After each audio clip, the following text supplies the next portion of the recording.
Το Succession είναι ίσως η πιο ρεαλιστική σειρά για τις οικογενειακές επιχειρήσεις. Αλλά υπάρχουν 3 πράγματα στα οποία απέχει πολύ από την πραγματικότητα. Νούμερο 3. Δεν είναι όλες οι οικογένειες σε πόλεμο. Η σειρά σε κάνει να πιστεύεις ότι οι περισσότερες οικογενειακές επιχειρήσεις είναι γεμάτες ίντρικες και προδοσίες.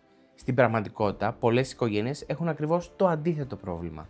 Δεν τσακώνονται και αποφεύγουν να μιλούν για ό,τι είναι δύσκολο. Νούμερο 2.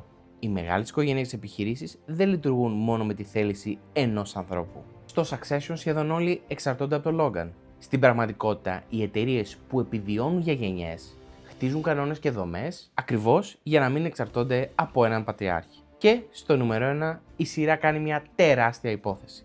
Ότι κάποιος από τα παιδιά πρέπει να κερδίσει.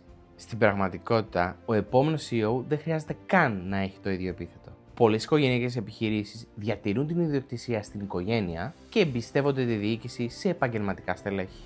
Το Succession δείχνει εξαιρετικά τι μπορεί να συμβεί όταν μια οικογένεια δεν προετοιμάζεται. Αυτό που δεν δείχνει είναι όσα κάνουν οι επιτυχημένες οικογενειακές επιχειρήσεις, ώστε να μην γίνουν ποτέ ένα επεισόδιο στο Succession.